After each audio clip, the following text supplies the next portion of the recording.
कश्चित काशीपुरे रम्ये। काशीपुरी नगरी में एक ब्राह्मण रहते थे। श्री नारद जी को भगवान श्री हरि बता रहे, सुनो हे दुजो, जिसने सत्यनारायण भगवान का व्रत किया उसका जीवन कैसे परिवर्तित हुआ। सुनो, पूर्व काल में रमणीक काशीपुरी नगरी में एक अत्यंत निर्धन ब्राह्मण रहता था। भूख और प्यास से बड़ा बेचैन रहता था, बड़ा व्याकुल होता था। जब भूख और प्यास से व्याकुल होता था तो पृथ्वी पर भिक्षा याचन के लिए जाया करते थे। जो भी भिक्षा मिलती उससे अपनी उदर की पूर्ति करते, परिवार का भी भरण पोषण करते। भगवान ब्राह्मणों को अति प्रिय है। ब्राह्मणों से प्रेम करने वाले भगवान ने जब देखा यह ब्राह्मण बहुत दुखी है, तो एक दिन एक वृद्ध का रूप धारण किया भगवान ने और काशीपुरी के उस ब्राह्मण के पास पहुंच गए। आदर पूर्वक पूछा, हे ब्राह्मण, आप अत्यंत दुखी होकर के किस लिए पृथ्वी पर भ्रमण करते हो? इधर उधर क्यों घूमते हो? हे दुज श्रेष्ठ, हमें बतलाओ, मैं आपके बारे में आपसे कुछ सुनना चाहता हूं। तब ब्राह्मण ने हाथ जोड़कर कहा, हे भगवान, मैं अत्यंत दरिद्र हूं, दीन हूं, भिक्षा के लिए पृथ्वी पर घूमता हूं। और कोई उपाय नहीं है जीवन जीने का, भरण पोषण का, भिक्षा यापन ही एक जीवन है। हे भगवान, यदि आप मेरी इस दरिद्रता को दूर करने का यदि कोई उपाय जानते हो तो आप मुझसे कहो, मैं सुनना चाहता हूं। जैसे इतनी बात कही तो ब्राह्मण रूप वृद्ध रूपधारी भगवान ने कहा, हे ब्राह्मण देव, सत्यनारायणो विष्णु वांछितार्थ फला प्रदा। एक हम पुण्य फल तुम्हें बता रहे। बोले क्या? बोले सत्यनारायण भगवान का। सत्यनारायण भगवान का उत्तम व्रत यदि विधि पूर्वक, श्रद्धा पूर्वक, नियम पूर्वक तुम करोगे, भगवान सत्यनारायण विष्णु भगवान अभीष्ट फल को देने वाले हैं। उस उत्तम व्रत के करने से मनुष्य समस्त दुखों से मुक्त हो जाता है। तो उस ब्राह्मण ने कहा, महाराज इसका नियम क्या है? वृद्ध रूपधारी भगवान ने ब्राह्मण को सत्यनारायण का पूरा नियम बतलाया, व्रत बतलाया, और वहीं पर भगवान अंतर ध्यान हो गए। वृद्ध ब्राह्मण ने सोचा, भगवान ने उपाय बतलाया, ऐसे ऐसे करो, केले का फल, घी, दूध, शक्कर चूर्ण, उसके अभाव में साठी का चूर्ण आदि आदि लेवे। इतनी सामग्री कहाँ है? भोजन की तो व्यवस्था नहीं, सामग्री इतनी कहां से आएगी? यही चिंता में ब्राह्मण को रात भर नींद नहीं आई। प्रातः काल जल्दी उठे, स्नान किया और स्नान करने के बाद संकल्प लिया कि आज जो भी भिक्षा में धन मिलेगा उससे भोजन नहीं करेंगे, उससे सामग्री क्रय कर लेंगे और सत्यनारायण भगवान का व्रत करवाएंगे। ऐसा मन में संकल्प लिया और यह सोच करके जैसे ही वह ब्राह्मण देवता भिक्षा मांगने के लिए गए, भगवान की ऐसी कृपा हुई, उस दिन उनको बहुत सा धन मिला। 4 गुना धन मिला भिक्षा में। ब्राह्मण बहुत प्रसन्नचित्त हुआ, सत्यनारायण के व्रत का सामान लाया, अपने बंधु बांधवों को बुलाया, प्रेम पूर्वक सायंकाल गोधूली वेला पर बंधु बांधवों को बैठाकर ब्राह्मण देवता ने सत्यनारायण भगवान के व्रत को किया। उस व्रत के प्रभाव के कारण वह ब्राह्मण सभी पापों से मुक्त हो गया। दुर्लभ मोक्ष पद तो मिला ही, इस पृथ्वी पर जब तक वह जीता रहा तब तक समस्त प्रकार के ऐश्वर्य और सुखों को भोगता रहा। उस दिन के बाद वह ब्राह्मण देवता प्रति माह पूर्णमासी के दिन सत्यनारायण भगवान की कथा का व्रत करने लगे। हे मुनि, सत्यनारायण भगवान का यह व्रत जो भी करेगा वह समस्त दुखों से तो दूर हो ही जाएगा, संसार के समस्त ऐश्वर्य को भी पाएगा। हे ऋषियों, इस प्रकार भगवान नारायण ने देवर्षि नारद जी से जो कहा, मैंने वह सब आप सब लोगों को सुनाया। अब आगे क्या कहूं? तो संतों ने पूछा, हे सूत जी महाराज, उस ब्राह्मण को सुनकर और किसने किसने सत्यनारायण का व्रत किया और क्या क्या फल मिला, हमको सुनाने की कृपा करें। इतना सुनते ही श्री सूत जी सुनाने लगे, हे मुनियों, पृथ्वी पर वह ब्राह्मण हर माह अपनी धन और संपत्ति के अनुसार बंधु बांधवों के साथ, पारिवारिक जनों के साथ व्रत करने के लिए उद्यत हुआ। एक बार वह भगवान सत्यनारायण का व्रत कर रहा था। उसी समय एक दीनहीन लकड़हारा लकड़ियां अपने सिर पर रखकर प्यास से व्याकुल होकर चला जा रहा था।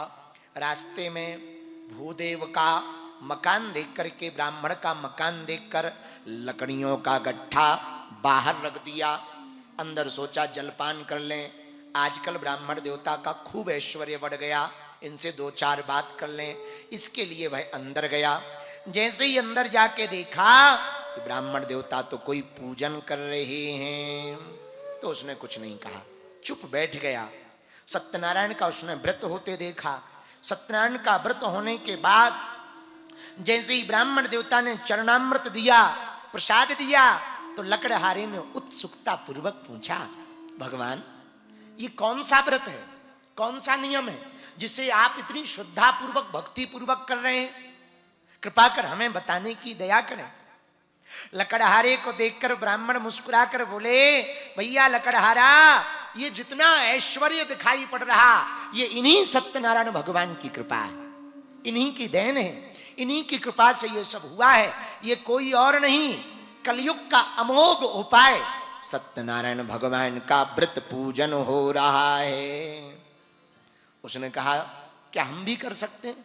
हाँ, आप भी कर सकते हैं। नियम समझकर, पूजन की विधि समझकर लकड़हारा प्रणाम करके लकड़ियों का गट्ठा अपने सिर पर रख करके लकड़ी बेचने जाने लगा। जाते जाते उसने रास्ते में संकल्प लिया, आज ग्राम्य में जो लकड़ी बेचने से जो भी धन मिलेगा, उससे हम सत्यनारायण भगवान का व्रत करेंगे। संकल्प ही सिद्धि है। क्या है?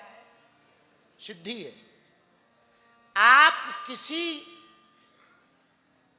सनातन के कार्य, राष्ट्र के कार्य का, जन कल्याण के कार्य का संकल्प ले लेंगे तो संपूर्ण ब्रह्मांड की जिम्मेदारी हो जाती है उस संकल्प को पूर्ण करने की।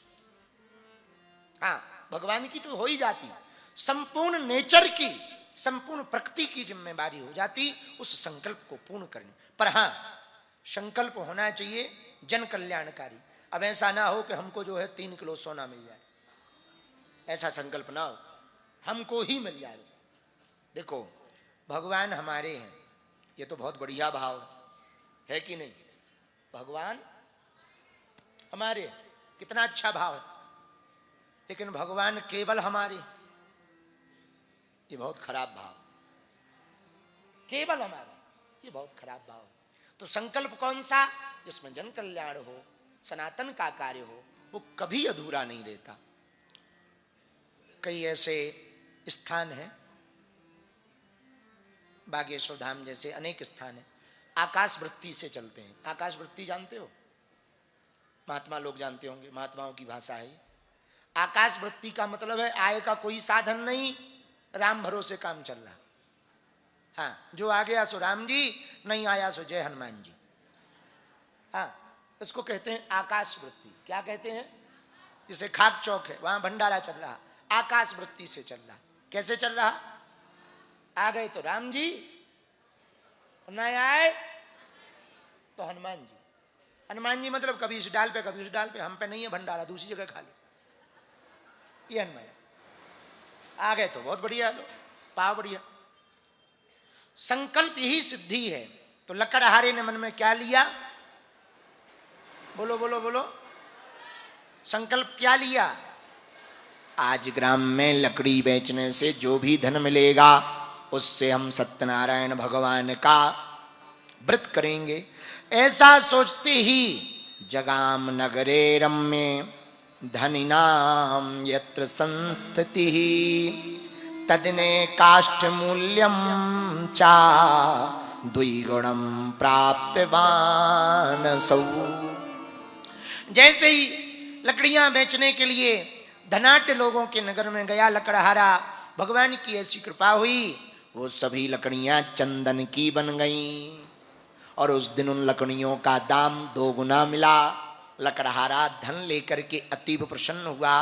रास्ते में ही केले का फल, घी, दूध, चूर्ण, शक्कर चूर्ण, साठी चूर्ण आदि आदि सामग्री को लेकर अपने मस्तक पर रखकर बहुत प्रसन्नचित होकर के घर को आया।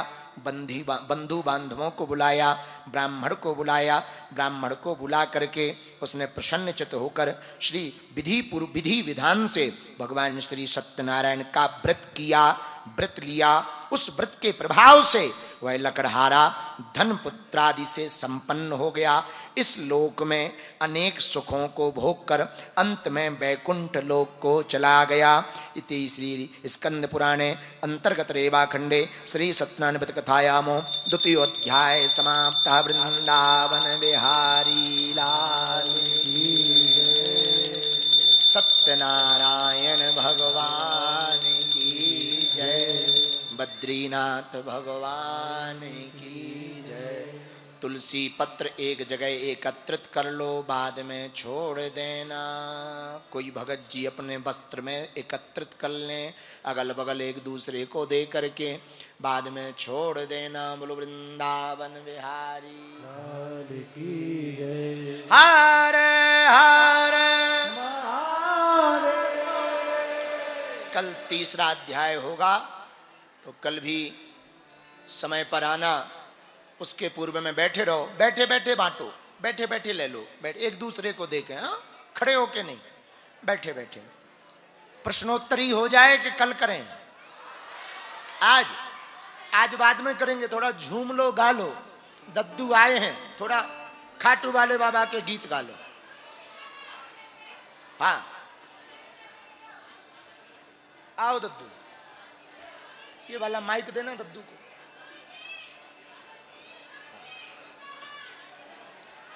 बोलो बद्रीनाथ भगवान की जय हो। जोरदार ताली बजाओ।